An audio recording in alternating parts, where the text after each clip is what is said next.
नमस्कार दोस्तों। आज मैं आपको ईमानदारी के ऊपर एक किस्सा सुनाता हूँ। एक राजा था, उसको कोई संतान नहीं थी और वो हमेशा चिंतित रहता था कि मेरे मरने के बाद राजपाट कौन संभालेगा। वो रानी से भी नहीं कहता था। एक दिन रानी ने राजा की इस चिंता से निपटने के लिए राजा से पूछा कि आप चिंता में क्यों रहते हैं। राजा ने अपनी बात सारी बात रानी को बताई। रानी ने कहा कि आप इसके लिए चिंता छोड़ दीजिए, आप एक प्रतियोगिता कीजिए और उसमें जो आपको उम्मीदवार ईमानदार मेहनती मिले उसी को आप अपना उत्तराधिकारी नियुक्त कर लेना। राजा को रानी की बात समझ में आ गई। राजा ने अगले दिन ही अपने दरबार में इसकी घोषणा कर दी कि मैं अपना उत्तराधिकारी चुनना चाहता हूं और वो देश का ही होना चाहिए। पर इतना कहना था, पूरे देश में ढिंढोरी पिटवा दी गई कि राजा अपना उत्तराधिकारी चुनना चाहता है। उम्मीदवार की उम्र 12 से 13 साल की उम्र के बीच होनी चाहिए और वो अपने महल में हमारे यहाँ आमंत्रित है। पूरी प्रजा में से लोग अपने अपने बच्चों को लेकर के राजमहल पहुंचे। राजा ने सभी को मान सम्मान किया और उनसे कहा कि आप सबका स्वागत है और मैं आपको इस प्रतियोगिता के लिए आपको एक टास्क दूंगा और वो उसमें जो भी उत्तीर्ण होगा उसी को मैं अपना उत्तराधिकारी चुनूंगा।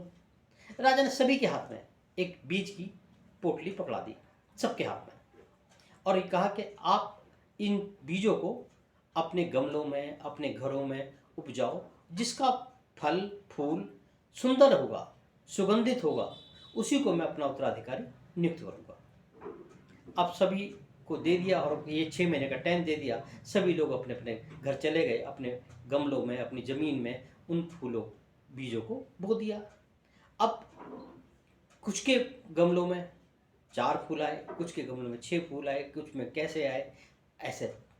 बट वहाँ पर एक बच्चा था, उसके गमले में एक भी फूल नहीं। वो रोज़ फूलों को गमले में पानी देता, रोज़ उसको धूप में भी उठा कर रखता, शाम को भी वापस रखता, लेकिन उसने इतनी मेहनत करने के बाद भी उसके गमले में कुछ भी नहीं उपजा। 6 महीने धीरे धीरे बीत गए।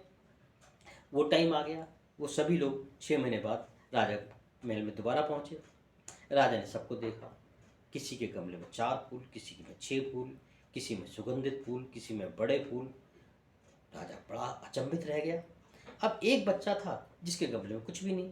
राजा उसके पास आया, क्यों भाई, क्या तुमने बीजों की सेवा नहीं करी? क्या तुमने इनको धूप में नहीं रखा? क्या इनको पानी नहीं दिया? तो कहना, महाराज मैंने तो सब कुछ किया, पानी भी दिया धूप भी दिए, लेकिन ये तो उपजे ही नहीं। राजा थोड़ा सा मुस्कुराते हुए आगे चला गया।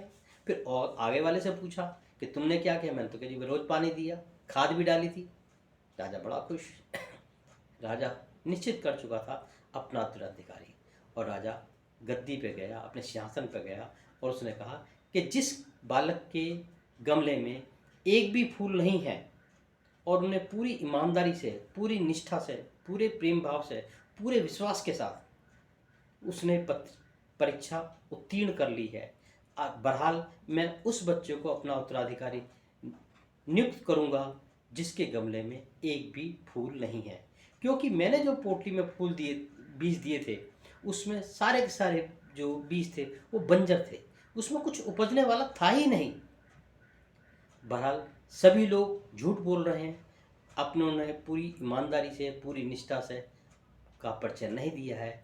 जिस बच्चे के गमले में कुछ भी नहीं निकला वही ईमानदार, मेहनती और श्रेष्ठ है। अतः मैं उसको ही अपना उत्तराधिकारी भविष्य में नियुक्त करूंगा। दोस्तों, आज के प्रसंग के लिए इतना ही। अगले किसी नए प्रसंग के साथ, धन्यवाद।